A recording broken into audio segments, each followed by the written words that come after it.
Guys, welcome back to the Late Show. Shout out to the New South Wales Blues who absolutely demolished the Queensland Maroons last night. Great to see. Recording here Wednesday morning.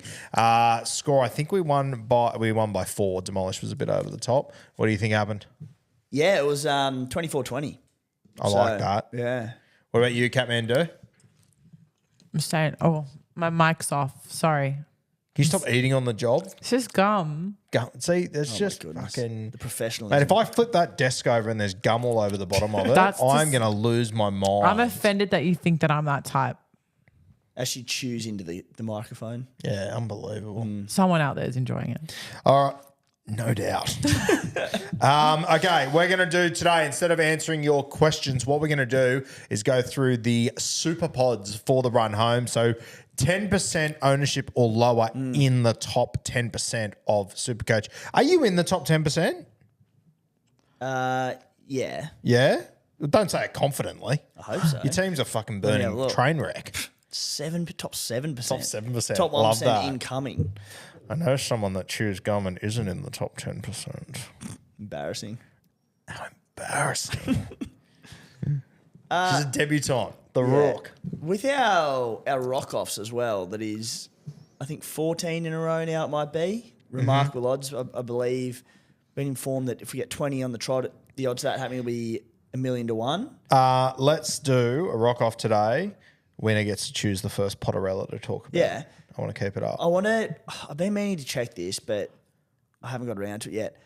In the 14 in a row, I don't think we've had a draw. I don't think we have either. I reckon straight off the bat, I've won it every time. Yes, I think you have. Yeah.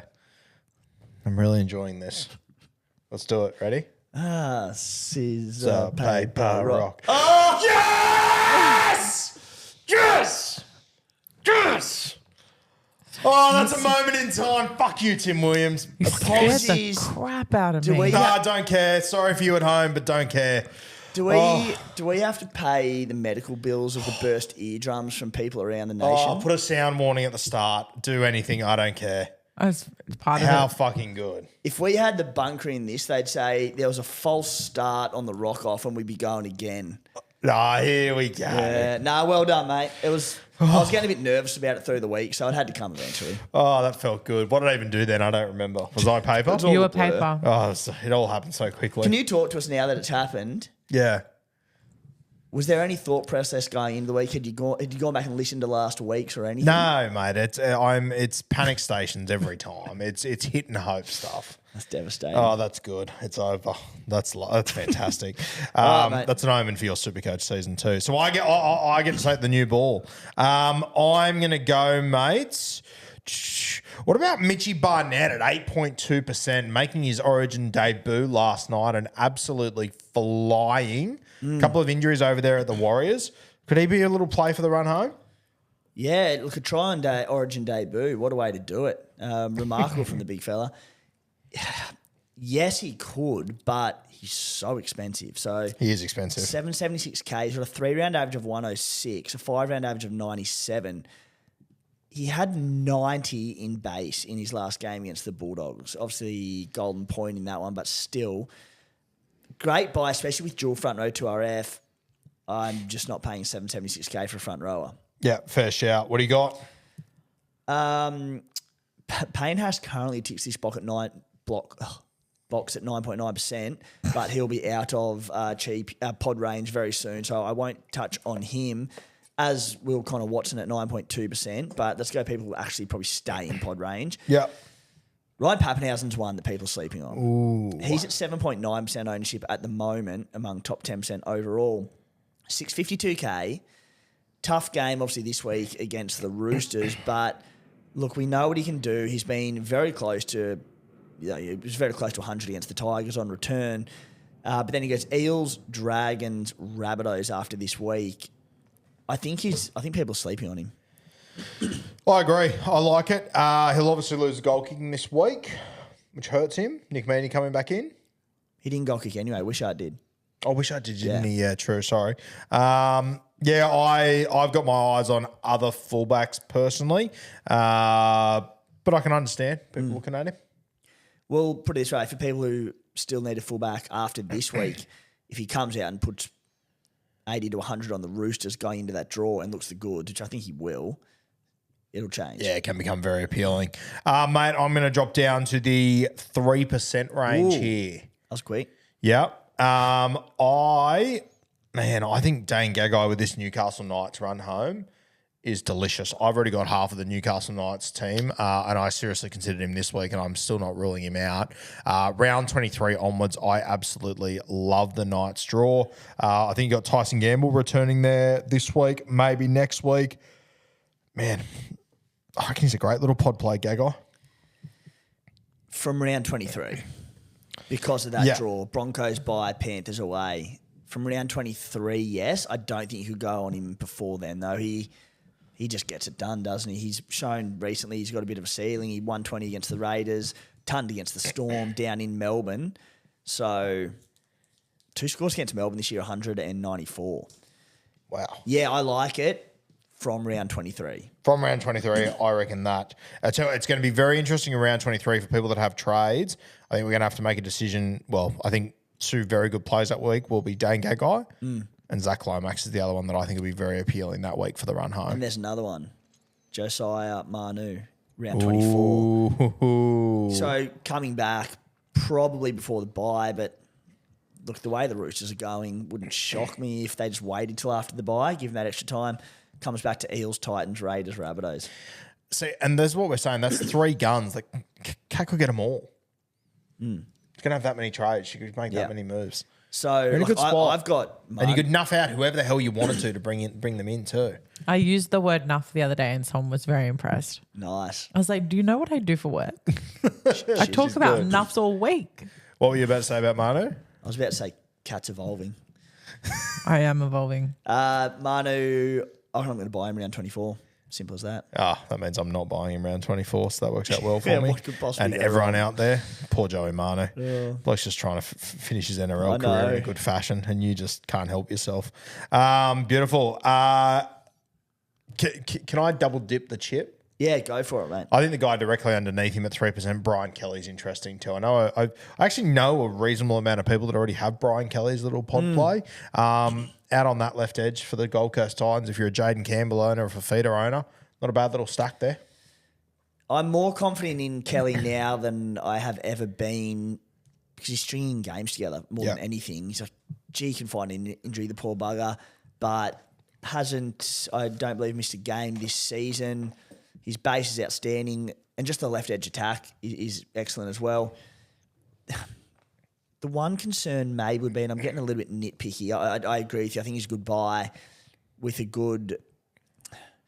2 things. The shape they're sort of running, they love running either for feed of the sweep with Kelly running the lead and runs the decoy, or as we saw on the weekend, Jaden Campbell ran it twice, that sweep, and he just ran the decoy. Don't get me wrong, they might hit short and find him a few times and he might score, but I fear that might happen a little bit. The other thing will be, from round 22 onwards, he goes Broncos, Sharks, Dragons, Roosters, Knights in Newcastle, Panthers away. Round 27, though, Panthers every chance to rest. That could be all right. It's a toughish draw. The next 2 weeks, certainly, though, Manly and then Dolphins. Yeah, look, I don't hate the Kelly play at all. Man, I kind of just feel like the Titans at the moment are sort of dragging teams into shootouts, though. They're playing good footy. Yeah. And, like, you have to score points against them. They're very hard to contain. They're very hard to defend. It won't be for me, but I don't mind it. Who else you looking at? Number 86 on the list, 396K, 5% Morgan Smithies for the run home. Rank. No, absolutely Rank. not. Who else have we got here? Yeah, it's mad. I pondered about dropping Morgan Smithies in my draft league for weeks. Then I dropped him, and he's been sitting on the waiver wire for 2.5 weeks. No one's even picked him up. Oh, goodness. Yeah, it really hurts. In a deep draft league like mine, that's odd. Really hurt the soul. That says it all. At 5.7% ownership, Dylan Edwards. I believe he's the top averaging fullback this season. Penrith have a really good run home. Obviously, you're not going to get him this week. He hasn't been named. But it also means he's going to be fresh and raring to go. Look, we know historically he doesn't score as good with clearing the team, but I think it's also fair to say he's in career best form. And he's got another leg with Cleary out. He's averaging 91 this season. After this week, he plays the Dragons, into the Knights at home, into the Eels, then plays the Storm at home, Raiders, Rabbitohs, Titans. He's got 4 of those games at home. And because of his price tag of his $891K at the moment, people will go to other fullbacks. He's going to be pod. I like it. Yeah.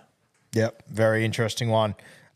Just having a look through the rest of the list, a couple of the guys that we've already mentioned on beers and break-evens that you spoke about, Reece Walsh, DCE. Do you want to touch on any of those? Or Yeah, well, had a good Walsh at 2.5% ownership. Oh, my word, that excites me.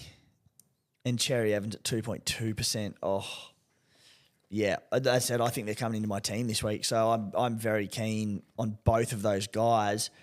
What about... Far out, only 2% own Braden Trindle.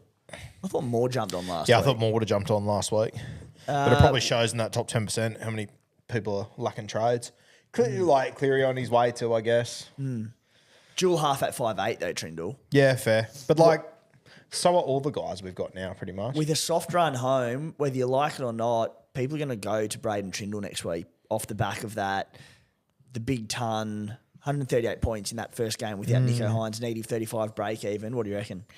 Yeah, I don't know. I'm just looking forward to filling those spots with your Clearys of the world and whatnot. So I just don't see him as being a keeper. I suppose with that break even though, at a cheap price, he probably does get 650, 700K. Yep.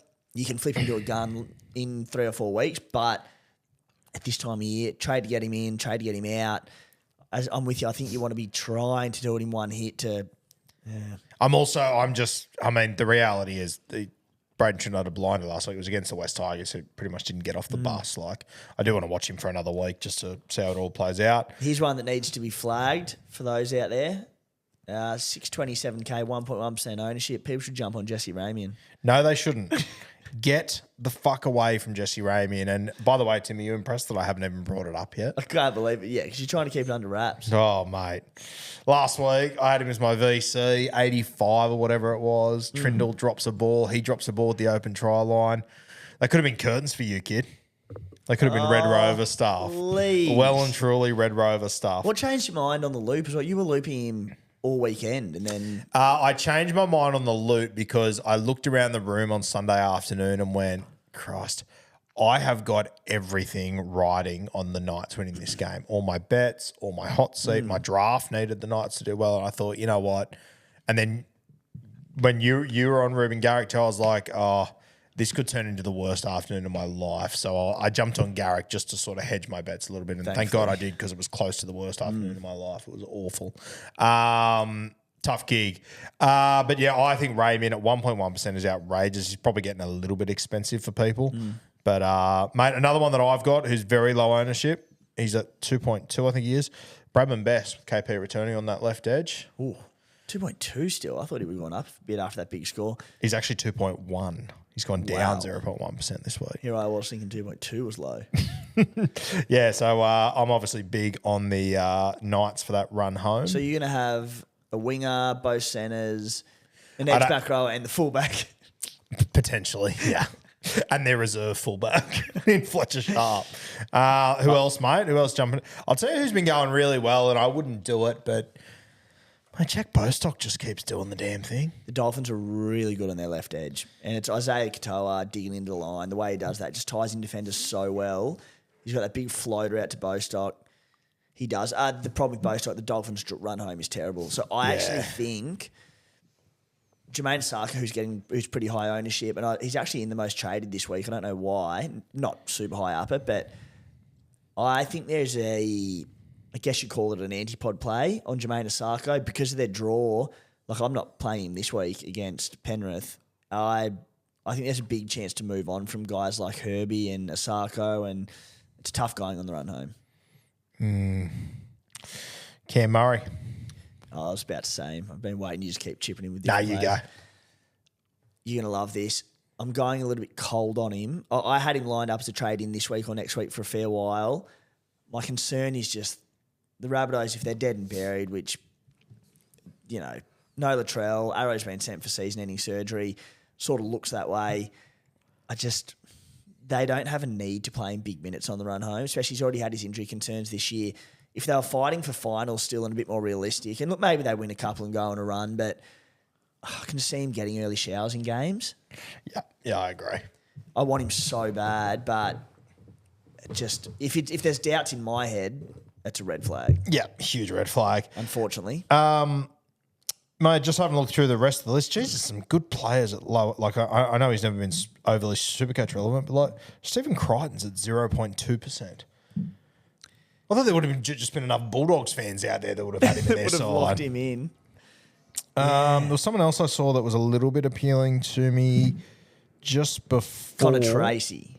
Connor Tracy's interesting. You mentioned him off air about a week ago, I reckon. Yeah, 0.3%. Talk to us. 588k. I love Connor Tracy. I reckon he's such a good player. Sorry, the one that grabbed my attention, mate, he's at 0.3%. I know you've been hurt from him before, and 0.3% probably represents how much he's hurt everyone before. But Katoni absolutely exploded on the weekend. 2 meat pies. I think he got a 79 with a sim bin. Won't be for me, but if you reckon Brisbane are going to fly home. What's he done? 89. He's about to get Adam Reynolds back on his edge. With the sim bin. The Reynolds back is a big factor.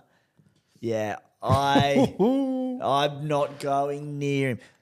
I think I brought him last year around Origin because he was dirt cheap and he came in and did a job. I'm pretty sure I did. Yeah, okay. But that doesn't mean that I want to go back there at all. There's only 53 teams that have Katoni. Even though he had the sim bin on the weekend, he scored 2 devastating tries with line breaks and he still got 89. It's like that's fair. Yeah. Like what's he has a base of 31 this year. That's actually good. Real Isaac He Tungo, generally has decent base, doesn't he? Or not? in recent years, not great. Few Isaac Tungo vibes about him. Base is all right. Powerful, scores good tries, but just for whatever reason, he doesn't score well. Anyone else jumping out at you, mate? I think that might be it, mate. I'm down to 0.2%. And unless we're bringing in Jeremiah Simbican from the Dolphins, then I think I'm all sorted. Probably the last one I was had a little Damien Cook at was 0.6%. Scotty Sorensen, mate. I feel like we talk about him every few months, but we just went straight past him. Yeah. I love the Sorensen play. The problem with Sorensen is, and look, he's back to his 80-minute role, played 5 games at 80 minutes, 5-round average of 59, rock solid, 1 try in that time, not a lot of attacking stats. With that run home, the concern with Sorensen is there are so many good second roles emerging at the moment. Like people need to get Angus Crichton back. Everyone has Dave Fafita, Eliesa Katoa. Like Britton Nicker is quite popular. Just hard to get him in among all those great back rowers. But I think he's a terrific play. Here's one for you. And I've been, he's sort of been in the back of my mind the last few weeks. 0.7%. 608k, so he's not cheap. He has scores over the last 5 weeks of 83, 66, 60, 94, 81. Tupu? Sione Katoa. Sharky's right edge. What did he score last week? 81. I don't like it without Nico on his right. I think I said in the stat deep dive last week that I thought the left edge were going to see a lot more ball with Trindle there and no Nico. We saw Mulitalo go ham. We saw Iro finally score a try. Granted, I know that Katoa went all right, but they also put 58 points on. For the same reason as Ramian, to be honest, actually, I don't love the right edge with Hines out. I love the science with the Sharkies wingers of whenever you think one of them's going to go big, the other one almost definitely does. People flock to Mulitalo Yep. next week off back of the 138 or whatever it was, and Katoa will score 4. Yeah, Katoa hasn't gone sub 60 in 5 weeks. What's his base look like in that time? 23, so not great. Good draw. Yeah, I don't like it with Nico. If Nico was there, sure, but no. It's one that I will be considering. 600k is not cheap, though, to be fair. Kat, is there any names we've said here that have jumped out at you, or nothing really? Truly. I think they're good ones for consideration. But I'm pretty happy with what my team looks like at the moment. My areas of concern are players that are injured or not of any use to me right now. And I feel like we nipped that in the butt this morning with I feel like Timmy's got something to say. 0.0% ownership. 2 owners in the top 10%. 698K. Give me a team. Storm. Like a meanie? No. Injured. He's the money man. The Mad Dog. Is that? Imagine 2 owners in the top 10%. Imagine going Munster on return with Well, your have they soft just draw. held him the entire time, have they? I don't know, Roo. I They haven't seen probably their haven't team. opened their I haven't apps. spoken to them. Cheers, mate. I didn't think you were sitting on their lap. What a fucking dickhead. All right, we're done. That'll do us. Oh, the state's turning on itself. It is. Thanks for joining us once again. Go and listen to Nestle Playbook or don't. I don't really care because I'm not a huge fan of the guy right now. He's a bit of a prick. So, sweet. We all good? Yeah. Yeah. We'll see you next week. Cheers.